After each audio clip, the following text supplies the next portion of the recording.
Hello, I'm Janet Morana, the Executive Director of Priests for Life. Welcome to our program.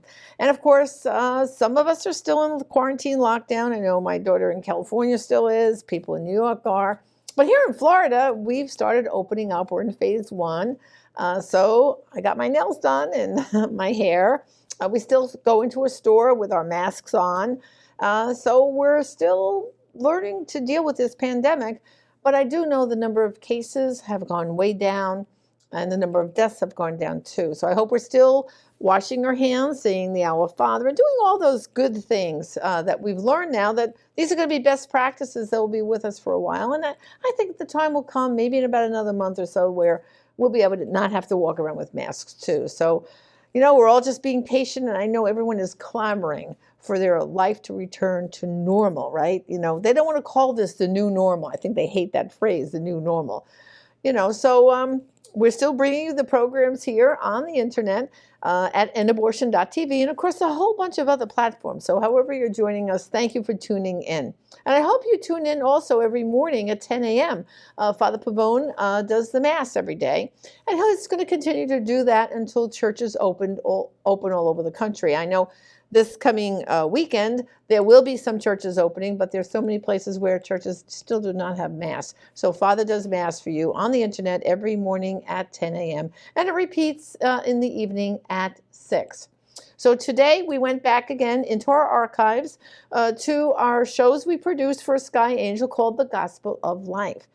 A kind of rare treat today.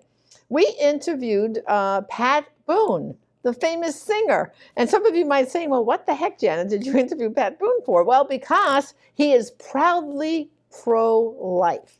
And Father and I thought it was terrific to show someone who is a famous singer, who was on television, did movies, and he's not afraid and does not shy away from his pro-life position.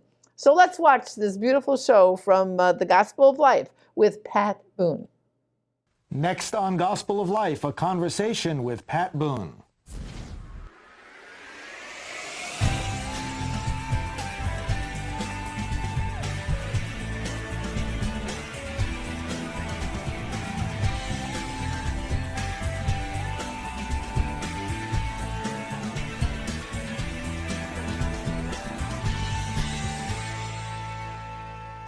Hello, I'm Father Frank Pavone, Director of Gospel of Life Ministries. Welcome to our program. We're joined by our Associate Director, Janet Morana, and today we have a very great privilege and honor to have a friend of the pro-life movement, a friend of the unborn, a friend of America, a man with a great, long, distinguished career and a great example of what it means to love one's country, one's family, one's God. We are joined today by phone by Mr. Pat Boone. Pat, welcome to the program. Great to be with you, Brother Frank. I consider you my brother. Thank you. Well, it is sure a joy to have you here with us today for a few moments. And we just want to, first of all, thank you for all that you've done over the years for America, for so many people who have been inspired by you, by your singing, by your just the stands that you've taken, and in particular to thank you for your stand for the unborn child. This has been an important part of your life and your values for a long time, hasn't it? Yes, it has. It may not surprise you, certainly, or anybody listening or watching, but I was once a baby myself. And I suspect that anybody within eye or earshot of us right now will have to admit that he or she was an embryo, was a fetus in the womb, and because our mothers allowed us to come to delivery and into the light of day, we live now. And I'm afraid that truth is just overlooked so many times because the PR campaign for what's called pro-choice, and it's really pro-abortion, obfuscates that. They try to make you think that there's just some unformed tissue. It's not a human being. But when you realize each of us was in that very state if we exist now, we existed in that state before. I mean, it came clear to me many years ago, and I've just been so appalled that so many of the American people can be swept along with this rhetoric pro-choice. What is that choice? I always ask. Oh, it's whether let another human being live or die. Oh, that's the choice. Yes, yes, pretty fundamental. I remember you telling the story about your daughter Debbie and the baby in the bottle experience that she came home with one day. Tell us how that impacted you and your family. Well, it sure did. It was a searing. You know how you brand a cow, and you stick this brand into its hip, maybe, or flank, and there forever will be that brand. Well, we were branded pro-life by that experience because Debbie came home from school red-eyed and shaken, and we said, "What's the matter, honey?" And she said, "Daddy, Mommy, there was a baby in a bottle at school." We said, "What are you talking about?" Well, it was an exhibit, a science exhibit, but in this bottle, in some liquid that looked like a pickle in brine, was a little baby. And she started crying again. And she said, "We saw its eyelids and its fingers and its toes, and it was just curled up in this bottle, but in this liquid." And she could hardly keep talking enough without crying to explain what she had seen. And she said, "Daddy, they called it a fetus, but it's a baby." And so, you know, Shirley and I hadn't really paid the issue a whole lot of attention at that point because we had 4 kids in 3.5 years, and we're glad to have each one and loved each one. And so we had lost a couple in miscarriages, but we hadn't focused on what would we do if one of our daughters eventually came home pregnant. What would we do? What would our stance be? And so at that point, we said, girls, because we shared this in our family group with all 4 daughters, there is a possibility, and we hope it won't happen, but when one of these days you might make a wrong choice and wind up with a baby in you, and I want you to know, you need to know, that you've seen now firsthand with your own eyes what's in your womb, in your stomach, and that child has the right to live and not to be pickled and put in a bottle for an exhibit. Yes. And so that settled it for every one of us, all 6 of us. And of course, we've stayed with that. And we see no other humane alternative. Exactly. You know, well, Mr. Boone, I know how proudly pro-life you've been over the years. I know I've met you at the National Right to Life conventions, and as a matter of fact, you have a new book out, and in one of the pages, I love to see that you participated in a life chain over in London, holding that sign, "Abortion Kills Children." I don't think a lot of people realize that, not just being a person in Hollywood, but you have boldly come out all these years and been proudly pro-life. Yes, and because to me, it's just pro-humanity. I mean, for a human race to be willing to sacrifice its own young in millions and millions over the last few years is so barbaric, so inhumane. I understand each situation is different, and with 4 daughters and now 10 granddaughters, I understand the dilemma that a woman is in, but no matter what country, no matter what the culture or anything, there's a human being. There are 2 people involved at least. Certainly the biological father should be involved, but the mother and the child definitely are. And so the solutions have to involve the lives of both, I think, and it seems obvious to me that that's the case. I keep praying for the optical illusion, you know, that thing where you're looking at shadows and lines and you see a picture before your eyes quite clearly, and then while you're looking at it, same lines, same shadows, but suddenly you see a different picture. Yes, yes. It's called an optical illusion, and I keep praying that as people look at this issue of abortion and life, and they see the dilemma that a mother, a woman is in, and an unwanted, unplanned pregnancy, that they will suddenly have, and they're empathetic, but they'll have that optical flip which allows them to see there's another human being involved, and they need to be just as empathetic for that child as they are for the mother. And there are humane solutions. Yes. Well, I just briefly mentioned your book, Mr. Boone, but I've begun to read through it, and it's called Pat Boone's America 50 Years, Your Autobiography. Would you like to tell our viewers a little bit about it in your own words? Well, sure. I thank you for that. When I was first approached by the publisher, I thought, well, hey, look, I've written other books. All my books are in some ways autobiographical.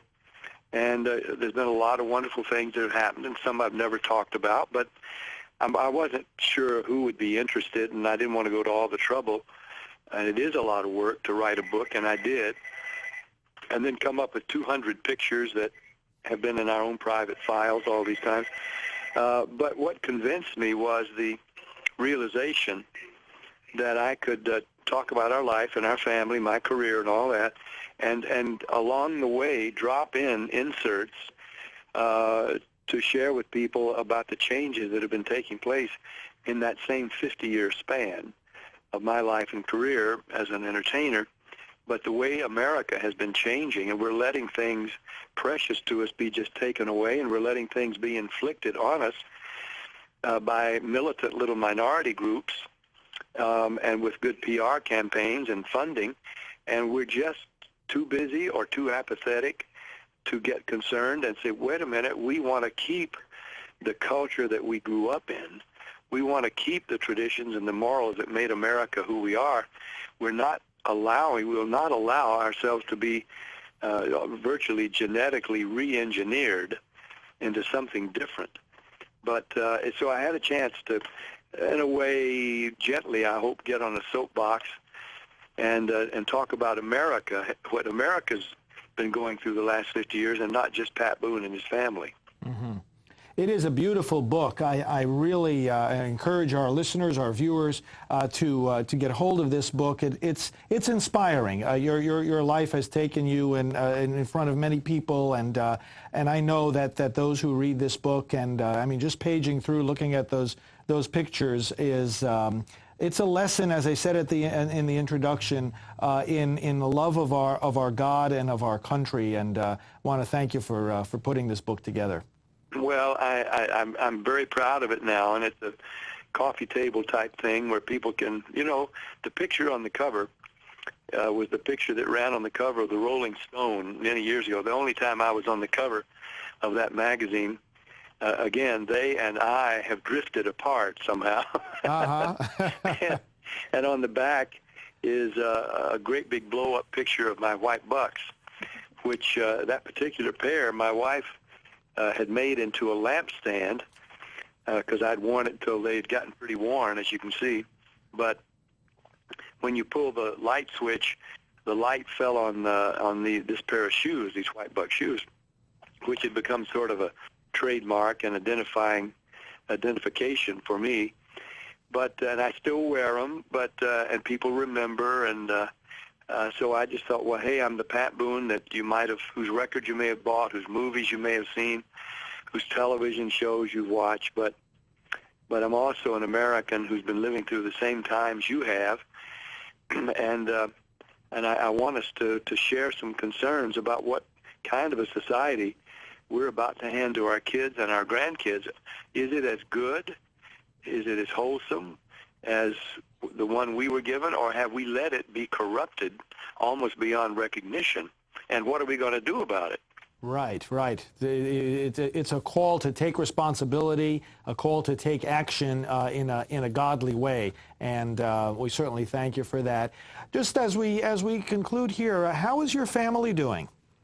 Oh, boy, the family, well, everybody really is doing well.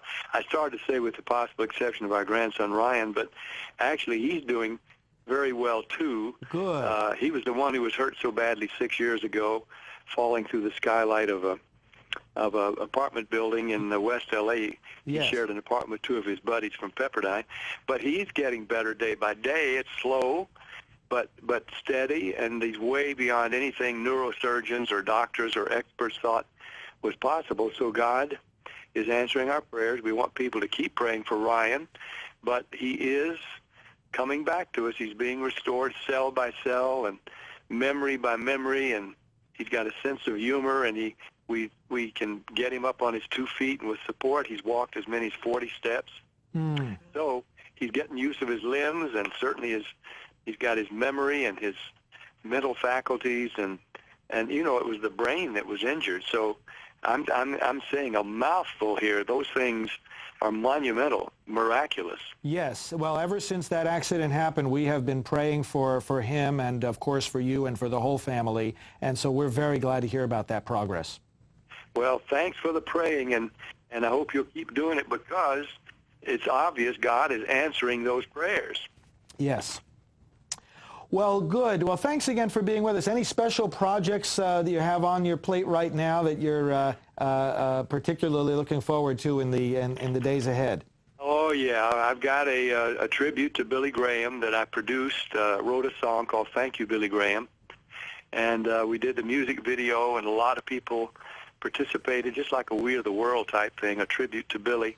Bono of U2 and Larry King says some lines about Billy that I wrote. Even though he says he's an agnostic, he wrote the true lines about Billy and his ministry, and Kenny Rogers, Leanne Rimes, Michael McDonald, Andre Crouch, the Christian group DC Talk, Jeffrey Osborne, of course I myself, a lot of us, and so that project is out there. And if you go to patsgold.com or even patboone.com, you know, we can let you hear and see that tribute, but proceeds from it are going to Samaritan's Purse, which is Franklin Graham's wonderful humanitarian organization, and also Mercy Corps, a similar one. And then there's also a tribute to the military, to the National Guard, called For My Country, the Ballad of the National Guard. And that, too, is a song, a music video ready for television, and a documentary of the National Guard, their 370-year history. And there are a few other things, but I won't burden you with all of them. Well, Pat, I want to thank you again for everything that you've done. We look forward to continued contact with you, and just God bless you and your family. Thanks again for your strong stand for life, without which, of course, we couldn't enjoy any of these other blessings. That's right. We need to all be defenders and promoters of life. So God bless you. You do that. Thank you. We'll talk to you again soon. Bye. Bye now. And brothers and sisters, we will be right back. Stay with us.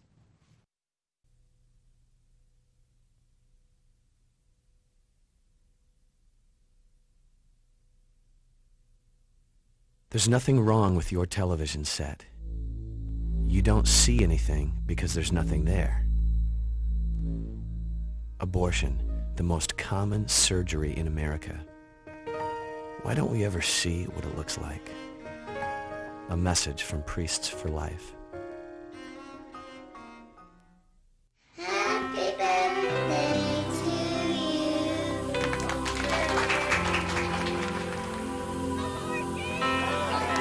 The decision to have an abortion not only affects that moment in your life, Kristen Gordon. it affects many precious moments to come. I now pronounce you man and wife. Please remember, where there's life, there's hope. A message from Priests for Life. Well, welcome back, friends. Janet, that was a delightful discussion with Pat Boone. That What was a great man. And I hope people really go to his website to order his book. But right now, Father, I'd like to go to one of our people who've written into Gospel of Life, and this is a letter from Deborah from Chicago, and let's see if you can answer her question. She asks, what's the difference between a living will and a will to live? Which one offers better protection against euthanasia?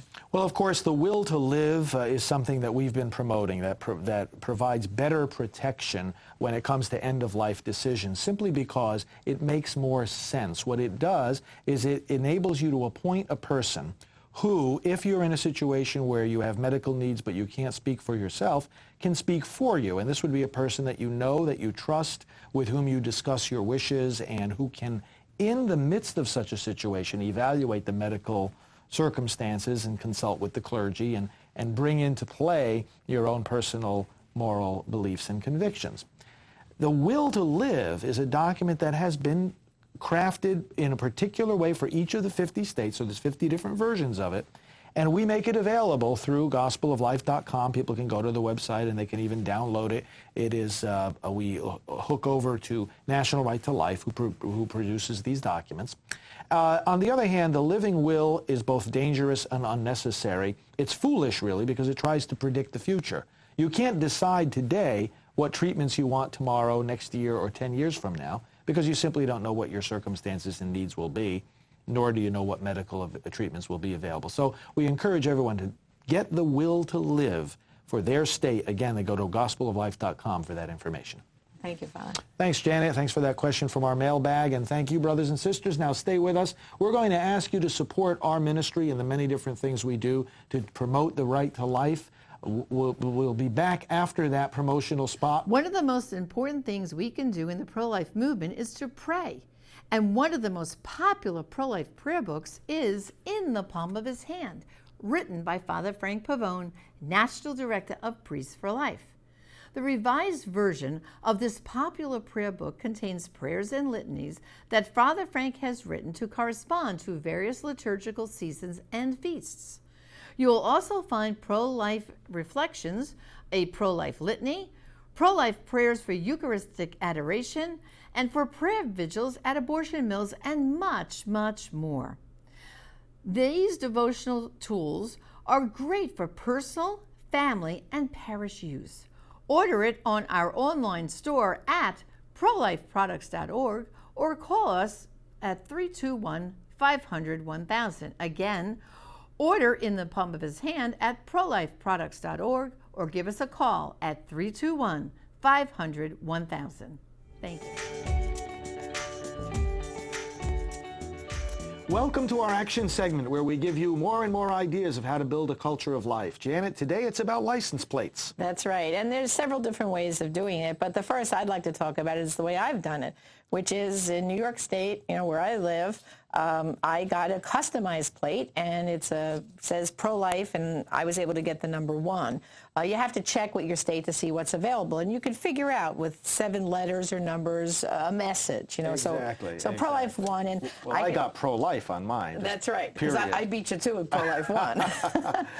But obviously there's many different variations that Exactly. people can get. And of course, for each state, there's going to be only one pro-life 1 license plate. But then like pro-life 2, pro-life 3, 4, and so on. Exactly. I saw one person put yes, number 4, life. Okay. So you can... Or life, yes. Life, there's a lot of yes, different creative different combinations. The point is that none of these combinations should be just sitting there available. We want the pro-life movement to be so in tune with this that all the combinations are taken up pretty soon. And if in every state. In every state. And when they do this, we want to hear from them, from our friends, from our activists. Let us know, friends, if you get one of these specialty plates, because then we'll be able to say that so many people around the country are doing precisely this. We can always make it a competition, like let's see what state beats the other state in getting the most, Good. And then, Father, I've had such great response. It's such an educational piece, I'll come back to my car with my grocery bags, and another person will stop and say,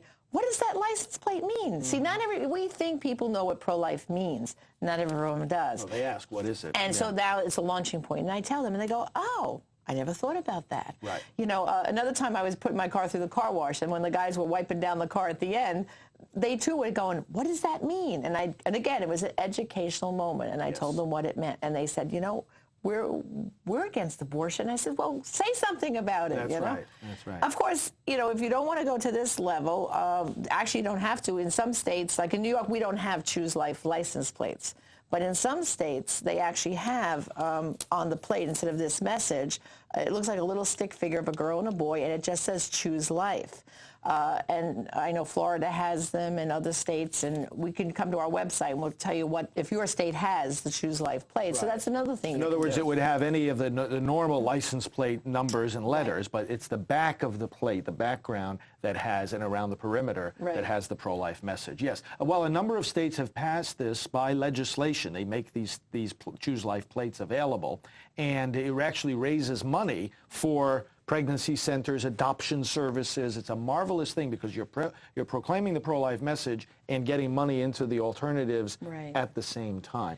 What we want to tell people is to come to the website to see if your state has them available. If they do, we're really almost pleading with you, order them. Because first of all, it's life-saving money that goes to help pregnancy centers, but then that message is going to be carried throughout your state. Also, too, Father, there are some states that are trying to get that bill passed to have the Choose Life plates. Yes. So, again, on the website, we'll have that information because we want you to help make those plates available. That's right. That's at gospeloflife.com. Right on the front page, we're going to have the information as to where you can go to the Choose Life license plate website to see if your state has it and how to order it and how to lobby for legislation if they don't have it already. Well, I hope we get more and more people to get on board and drive around with pro-life license plates. Great way to spread the message. Well, friends, I also want to mention to you, as I'm going to begin mentioning on every program, that we also have available the Will to Live, a very helpful document, a legal document that will help you to be protected if you have a medical condition where you cannot speak for yourself. You can appoint someone else to speak for you. The Will to Live will preserve your rights and your health without necessarily having you incur any unnecessary medical procedures. Well, that's the end of our program for today, but Welcome back to our program. And of course, I hope you really enjoyed Pat Boone. And my goodness, his wife Shirley passed away in 2019. But Pat is still fine and doing well and enjoying. He's got a beautiful big family, children, grandchildren, great-grandchildren. And truly, I think it's a gift to have someone who was so enmeshed in Hollywood to be a strong Christian and not be ashamed to say that he's proudly pro-life. So we always thank God for those who are involved in the film industry like that and are not afraid to talk about Jesus and talk about how important the Lord is in their lives. So I hope you really enjoyed that and spread the word, because there's a lot of Pat Boone fans out there. Maybe there's some Pat Boone fans out there that are pro-abortion. Maybe you could tell them, like, wait a minute, do you know Pat Boone is pro-life? It's another way, by the way, to spark a pro-life discussion. Sometimes you want to know, how do we bring up these topics? You can just say, hey, you know what? I just watched on the internet a great program where Pat Boone talked about his strong pro-life stance. It could kick open the door that someone would say, oh, I didn't realize Pat Boone was pro-life. Maybe they just adore Pat Boone and they're like this on the abortion issue. Maybe this is a chance to kind of move them over a little bit more to say, the unborn child should be protected. And you can go to our Priests for Life website anytime, priestsforlife.org, where we have, first of all, the largest collection of images of the unborn child. We have so much information. Our website is updated several times every day. So I want to encourage you to go there. And also check out our online store at prolifeproducts.org, where you could order that In the Palm of His Hand prayer book, this is a great way of adding to your daily prayer life that so many of you now, you can't get to church, but we're praying more together with our families at home. And I hope you're remembering grace before meals. And I hope, too, for those of you who have started to get out there a little bit more, we continue these good habits we started at home with Our Father, praying the Our Father, washing our hands, maybe not ashamed to bless ourselves out in a restaurant and say grace before meals. So thanks for joining us. Until next time, this is Janet Morana, Executive Director of Priests for Life. Thank you.